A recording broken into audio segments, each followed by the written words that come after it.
અરે વળે નહીં દુનિયામાં કાંઈ કરે ગેંગે કે ફેફેથી ઘડીક શણગાર મર્દોનો સજી લ્યો તો મજા આવે અને મજા કાંઈ ઓર આવે દાદ ઈ કાયર વેશ મેલો તો અને કદમ બે કાળની હામાં ભરી લ્યો તો મજા આવે ખડેડે આભને ટેકા દે એવા મર્દા મરદ પુરુષો. અને એટલે તો કવિઓને એમ લખવું પડ્યું છે કે નથી મફતમાં મળતા એના મૂળ ચૂકવવા પડતા. ઈ સંતને સંતપણા, દાતારને દાતારપણા, ઈ શુરવીરોને શુરવીરપણા ઈ નથી મફતમાં મળતા. ઇતિહાસમાં નામ જેના બોલાય છે ને ઈ એમણે નથી બોલાતા, એને બીજાના માટે કંઈક કર્યું છે એટલે જ દુનિયા એને યાદ કરે છે, એટલે જ ઇતિહાસના ચોપડે એના નામ ચડ્યા છે.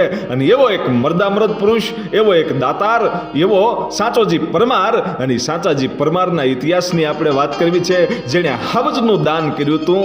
અને ઈ પવિત્ર ભૂમિ એટલે પાંચાળની ભૂમિ કહેવાય. અને ભારતમાં 3 સિદ્ધ ક્ષેત્ર ગણાય છે. એમાં પહેલું હિમાલય, બીજું ગિરનાર અને ત્રીજું છે ને એ પાંચાળનો માંડવ જે ક્ષેત્ર છે ને એ ક્ષેત્રને એમ કહેવાય છે સિદ્ધ ક્ષેત્ર ગણવામાં આવે છે. કારણ કે કોઈ પણ મહાપુરુષ હોય, કોઈ પણ યોગી હોય, એને બધી જો સિદ્ધાઈ પ્રાપ્ત કરવી હોય તો કાં તો હિમાલયમાં જવું પડે, કાં ગિરનારમાં જવું પડે અને કાં તો પાંચાળના માંડવ પરગણામાં જવું પડે. એટલે એમ કહેવાય છે કે ઈ પાંચાળની ધરતીમાં જે મૂળી નામનું ગામ છે, ઈ મૂળીમાં એમ કહેવાય છે કે લગધીરજી પરમાર નામનો રાજવી છે, ઈ ગાદીએ છે અને 18 વર્ષની ઉંમર છે. અને ઈ લગધીરજી પરમાર ગામના પાદરમાં પોતાના મિત્રોની સાથે એમ કહેવાય છે કે જેથી ગેડી દડે રમતો હતો. અને એમાં એક પરિવાર છે, મુસલમાન પરિવાર, પઠાણ પરિવાર છે, એ રડતો કકળતો નીકળ્યો. અને ઈ જ્યારે લગધીરજી જોઈ ગયા, ભાઈ 18 વર્ષની ઉંમર છે, હજી તો નાની એવી ઉંમર છે, અને ગેડી દડે રમતો રમતો એ એમ કહેવાય છે કે માણસની આંખમાં આહુડાની ધાર જોઈ અને એ મુસલમાન પરિવાર, એ પઠાણ પરિવાર છે, એ રડતો કકળતો આયલો જાતો તો આડો ભર્યો ભાઈ લગધીરજી પરમારો કે આ તો મૂળી છે અને પરમારનું રાજ છે. ભલા માણા, અહીંયા તો કોઈ વિહામો કર્યા વગર જાય નહીં. અને એમાં આ રાજમાં પ્રજા એટલી સુખી છે અને તમે કોઈ વટે માર્ગુ છો, તમે અમારા મહેમાન છો. અને અહીંથી આ મૂળીમાંથી જો રળતા કકળતા જાવ ને તો ભલા માણા મારી જનેતાનું ધાવણ લાગ્યું કહેવાય. તમને હું રડતા ન જોઈ શકું. વાત કરો શું વાત છે કે નહીં, અમે તો અમારા દુઃખને રડીએ છીએ, કોઈના દુઃખમાં કોઈનો ભાગ હોતો નથી. પઠાણ પરિવાર છે એમ કે છે કે કોઈના દુઃખમાં કોઈ ભાગ લેતો નથી, એટલે અમે તો અમારા દુઃખને રોઈએ છીએ, તમે રહેવા દો મહારાજા. અને એ વખતે લગધીરજી પરમાર છે એમ કે છે કે નહીં, વાત કરો.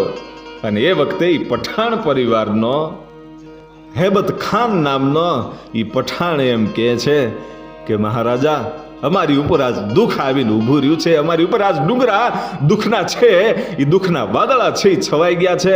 કારણ કે મારી આંખમાં આહુડા એટલા માટે છે કે સિંધનો સુમરો છે એ મારી દીકરી ઉપર મોઈ ગયો છે.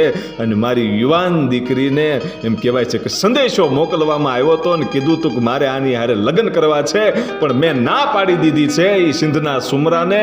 અને એ સિંધ છોડી અને હું નીકળી ગયો છું, કારણ કે મેં ના પાડ્યા પછી મારે સંદેશ આવ્યો હતો કે હજી 6 મહિનાનો સમય આવ્યો છે, આપું છું. એ 6 મહિનાનો સમય મને આપ્યો છે. અને એ 6 મહિના કદાચ હું જો એને હા નહીં પાડું ને પછી શું કરશે એનું કાંઈ નક્કી ન કહેવાય, તો સુમરો છે. એટલે એ સિંધ છોડી અને હું ભાગી નીકળ્યો છું કચ્છની ધરતીમાંથી. ફરતો ફરતો ફરતો આશરો ગોતતો ગોતતો આજે અહીંયા સુધી નીકળ્યો છું. પણ મને એવું લાગે છે કે આ દુનિયામાંથી આશરાનો ધર્મ છે એ વયો ગયો લાગે છે. બાકી કોઈ આશરો મને ન આપી શકે, એક સુમરાની હારે વેર ન કરી શકે. અને એ વખતે મૂળીનો લગધીરજી પરમાર, લગધીરજી પરમાર 18 વર્ષની ઉંમર હતી. અને એટલું કીધું હતું કે ઘડીક ઉભા રહ્યો, હું હમણાં આવું છું એમ કરી અને ગડગડતી ડોટ મૂકી અને પોતાની જનેતા છે એ ધીમે ધીમે ધીમે માળા ફેરવે છે ભાઈ. રાધે કૃષ્ણ હરે રામ કરતી કરતી જે માળા ફરે છે. અને ત્યાં જઈ અને લગધીરજી પરમાર નામનો એ ક્ષત્રિયનો દીકરો એટલું કહે છે કે માં એક પઠાણ પરિવાર નીકળ્યો છે અને રડતો કકળતો જાય છે, એને મારે આશરો આપવો છે. શું હું આશરો આપું? એને પોતાની માને પૂછે છે કે પઠાણ પરિવારને આશરો આપું? ઈ જ્યારે પૂછ્યું ને ત્યારે હાથમાં માળા ફરતી હતી, માળા ઊભી રહી ગઈ. અને ઈ જગદંબા જેવી રાજપૂતાણી છે, નિત પોત સોતે બાલ પારણ મેં રઘુનાથ કે ગાયન ગાવતી હતી, એવી હિન્દની રાજપૂતાણી અને ક્ષત્રિયાણી એટલું બોલી.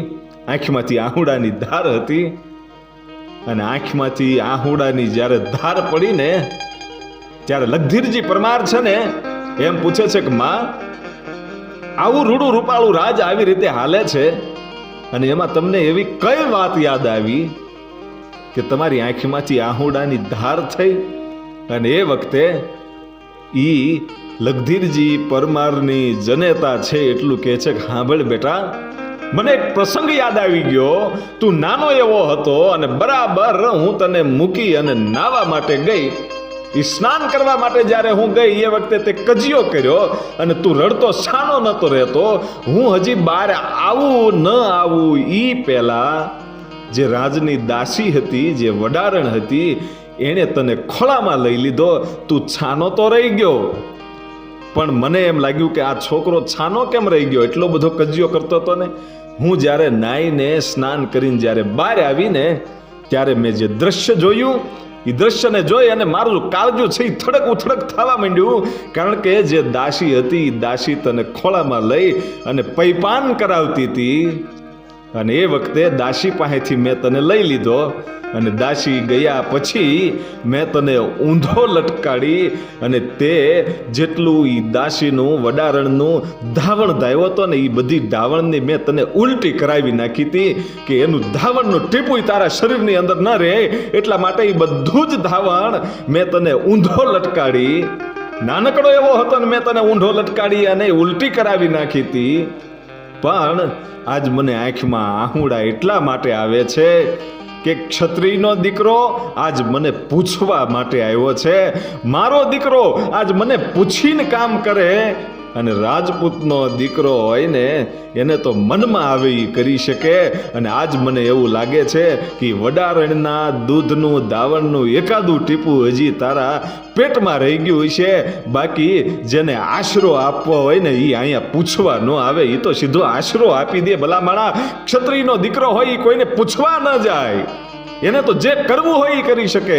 અને એમાં આશરાનો ધર્મ હવે કદાચ ગમે એમ થઈ જાય ને તો હવે એમ કહેવાય છે કે ઈ પઠાણ પરિવાર જે આવ્યો છે ને એને મૂકતો નહીં, ભલે સિંધના સુમરા હારે વેર થઈ જાય. અને ભાઈ એમ કહેવાય છે કે ઈ વખતે લગધીરજી પરમારે મૂળીમાં ઈ પઠાણ પરિવારને આશરો આપ્યો અને ઈ દીકરીને એમ કહેવાય છે કે સુમરાથી બસાવી અને સિંધના સુમરાની હારે વેર બાંધ્યું તું એવો લગધીરજી પરમાર. અને ઈ લગધીરજી પરમારના પરાક્રમોને કોઈ પાર નથી, પણ ઈ લગધીરજી પરમારના 7મી પેઢીએ ઈ જ મૂળીમાં ઈ જ પરમાર, એ લગધીરજી પરમારની 7મી પેઢીએ સાચોજી પરમાર થયા. અને સાચાજી પરમારે હાવજના જે દાન આપ્યા હતા એની આપણે વાત કરવી છે. અને ઈ સાચોજી પરમાર માંડવરાયજીના ભગત અને માંડવરાયજીની પૂજા કરે. એ ધીમે ધીમે ધીમે ધીમે સમય જાતો જાય છે. એમાં બન્યું એવું કે દ્વારકા જવાનું થયું. અને જ્યારે દ્વારકા જાય છે ત્યારે 2 રાજાઓ એની સાથે છે, હળવદ દરબાર અને ધ્રોલ દરબાર. અને આ સાચોજી પરમાર એ ત્રણેય છે દ્વારકા જાય છે ને ગોમતીમાં નાવા ગયા. અને બરાબર આરતીનું ટાણું થયું અને ભગવાન દ્વારકાધીશની આરતી લઈ અને જ્યારે ગોમતીમાં સ્નાન કર્યું અને ગોમતીમાં સ્નાન કરી અને નક્કી કર્યું કે આપણે ગોમતીમાં નાવા માટે આવ્યા છીએ. એટલે હવારે સૂરજ ઉગે ઈ વખતે સૂર્યને અર્ઘ આપી અને આપણે એક નિયમ લેવું છે એવું નક્કી કર્યું. અને ઈ વખતે લોકો છે ઈ ગોમતીમાં નાવા જતા એટલે એકાદું નિયમ લેતા. અને હવારનો પોર થયો ભાઈ, સૂરજ ઉગ્યો અને ઈ ગોમતીમાં એમ કહેવાય છે કે નાઈ અને સાચાજી પરમારે એમ કહેવાય છે કે એક નિયમ લીધું એ વચન લીધું અને સાથે સાથે હળવદ દરબાર અને ધ્રોલ દરબાર એણે બંનેએ પણ એક વ્રત લીધું. એણે બંનેએ એક એક ટેક લીધી નિયમ પાળવાના. અને આ તો ભાઈ અમુક પરિવાર એવો હોય છે કે પ્રાણ જાય પણ પછી વચન ન જાય. એકવાર નિયમ લીધા પછી નિયમ જીવે ત્યાં સુધી તૂટે નહીં, એવા નિયમ લેતા એ વખતે. અને ધ્રોલ દરબાર અને હળવદ દરબારે બંનેએ તો નિયમ લીધા, પણ પાણીમાં ડૂબકી મારી અને જ્યારે સાચોજી પરમાર બહાર આવ્યા ને ત્યારે હુરજની સામે એમ કહેવાય છે કે અર્ઘ આપી અને હુરજ નારાયણને પ્રાર્થના કરીને એટલું કીધું કે હે બાપ, હે હુરજ નારાયણ, આજ હું તારી સાક્ષીએ, માંડવરાયજીની સાક્ષીએ આજ એક નિયમ લઉં છું, એક વ્રત લઉં છું કે મારે આંગણે માંગવા આવનારા માણસને કદાચ મારું માથું માંગી લે ને તો એ આપી દઈશ, બાકી એમાં હું પાછી પાની નહીં કરું. એ દાતારીનું વચન લેવાઈ ગયું ભાઈઓ. અને પછી તો વચન લીધા પછી એમ કહેવાય છે કે પાછા આવ્યા પછી કોઈ પણ માણસ એની પાસે માંગે તો કોઈ દિવસ ના ન પાડે. અને એમ કરતા કરતા દાતારીનું નામ છે એ ગાંજવા માંડેલું ભાઈ સાચોજી પરમારનો. અનેક માણસો છે એ આવે અને માંગે અને સાચોજી એને પૂરું પાડે ભાઈ બધું. એમ કરતા કરતા કરતા દાતારીના નામ છે એ ગામો ગામે એના ડંકા ગાંજવા માંડેલા. સાતાજી પરમારના ડંકા તો ગાંજવા માંડ્યા, પણ સમય જાતા એવું બન્યું કે ધ્રોલ દરબાર અને હળવદ દરબાર એણે બંનેએ જે નિયમો લીધા હતા, એણે જે વ્રતો લીધા હતા, એ વ્રત એનાથી તૂટી ગયા હતા. એ વ્રત તો તૂટી ગયા. પછી તો આ સાચાજી પરમાર મૂળીના દરબારનું નામ જ્યારે ગાંજવા માંડ્યું અને દાતારીમાં એવું નામ આવે એટલે આ બંને દરબારોને એમ થયું કે ઓહો, આપણા તો નિયમ તૂટી ગયા, પણ હવે ગમે એમ કરીને આનું નિયમ તોડવું પડશે. એકાબીજાની ઈર્ષા મંડી થવા. એ વખતે હળવદ દરબારે નક્કી કર્યું કે ગમે એમ થાય સાચાજી પરમારનું જે નિયમ છે, એનું જે વ્રત છે એ તોડાવવું તો છે ભાઈ. પણ આ તો ક્ષત્રિયનો દીકરો અને એ કોઈ દિવસ વચનને તોડે નહીં. પ્રાણ જાય પર વચન ન જાય. એમ કદાચ પ્રાણ ભલે દઈ દેવો પડે પણ વચનને ચૂકવું નહીં ભાઈ, એવો ક્ષત્રિય. અને હળવદ દરબારે પોતાનો જે રાજકવિ હતો એ ચારણને એમ કહેવાય છે કે એટલું જ કીધું કે તે મારા અનાજ ખાધું હોય ને તો જા અને મૂળીના પરમાર સાચાજીનું વ્રત તોડાવી નાખી. એવું કંઈક માંગી લે કે એ તને દઈ ન શકે, બાકી તું માથું માંગીશ તો એ માથું આપી દે, એ મને ખબર છે, પણ એવું માંગી લે કે એ તને દઈ જ ન શકે. અને એ વખતે એ ચારણ કવિ એટલું બોલ્યા હતા કે એ તો માંડવરાયજીનો ભગત છે ભલા માણા, એની પાસે માથું માંગ્યું હોય તો એ આપી દે, પણ એની કસોટી કરવાની જરૂર નથી. એનું રહેવા દો મને કે નહીં, તે જો મારું અનાજ ખાધું હોય તો તારે મારું આ કામ કરવું પડશે. એમ કરી અને ચારણ પાસેથી વચન લઈ લીધું. અને ચારણ સિંહ ધર્મ સંકટમાં આવ્યા ભાઈ કે હવે ગમે એમ થાય, મેં આનું અન્ન ખાધું છે એટલે હવે જાવું તો પડશે જ. અને ચારણ કવિ છે ઈ હળવદથી હાલતા થયા અને મૂળીના રાજમાં આવી અને દુહા છંદની રમઝટ બોલાવી જ્યારે, અને એ બે વખતે દુહા છંદની રમઝટ બોલે છે અને સાચોજી પરમાર છે અને ઉમળકા મીડિયા અંદરથી આવવા ભાઈઓ. અને પછી રહેવાનું નહીં એટલે મૂળી દરબાર એમ કે છે કે વાહ કવિરાજ વાહ, હવે માંગી લ્યો, આજ તમારે જે જોઈએ માંગી લ્યો. અને એ વખતે ચારણ કવિ એટલું જ કહે છે કે રહેવા દો મહારાજ, માંગવું નથી કાંઈ, મારે હળવદ દરબાર કાંઈ થોડા નાના હુના છે કે મારે તમારી પાસે માંગવું પડે કે નહીં કવિરાજ, આજ તમે મારા મહેમાન છો અને દેવું એ મારી ફરજ છે. અને આજ મને મોજ ચડી છે અને એ મોજને લૂંટી લ્યો. હે કે માંગી લ્યો કે રહેવા દો દરબાર તમારીથી દેવા હે નહીં, કે માથું માંગી લ્યો તો માથું આપી દે. એ માથાને કુરબાન કરવા વાળો આ ક્ષત્રિય છે. માંગી લો કવિરાજ.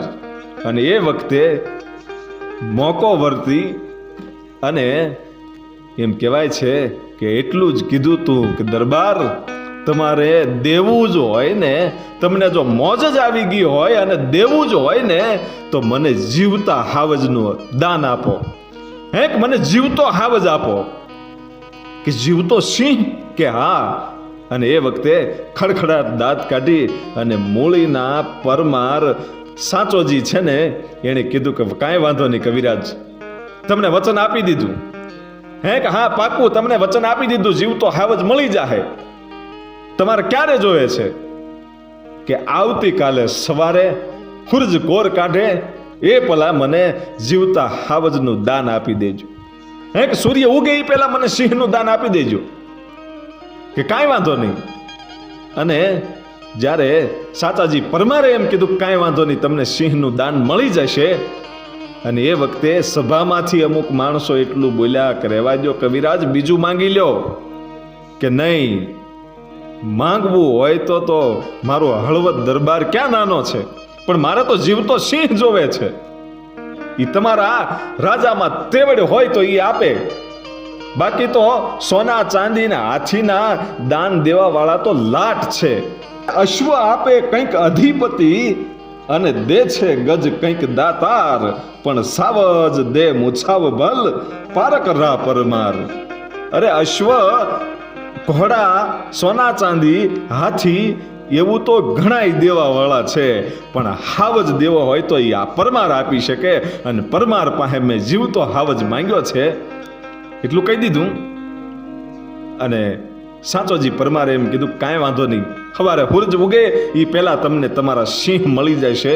એ જીવતો હાવજ દેવાનો વચન આપી દીધું. વચન તો આપી દીધું, પણ સભાની અંદર હોપો પડી ગયો છે કે ઓહો, જીવતો સિંહ કેવી રીતે આપવો? શિકાર કરીને તો બધા કદાચ આપી દે, પણ આને તો જીવતો સિંહ આપવાની વાત છે.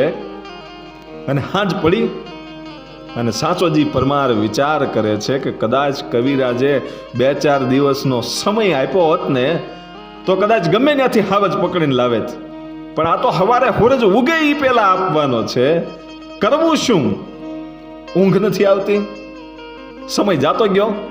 અને અડધેક રાતનો સુમાર જ્યારે થયો એ વખતે એમ કહેવાય છે કે ઊભા થઈ અને માંડવરાયજીના સ્થાને જઈ, એના થડે જઈ અને પાઘડી ઉતારી અને મૂળીનો સાચોજી પરમાર છે એ 2 હાથ જોડીને એટલું કહે છે કે એ બાપ, એ માંડવરાયજી, આબરૂ રાખજે હો.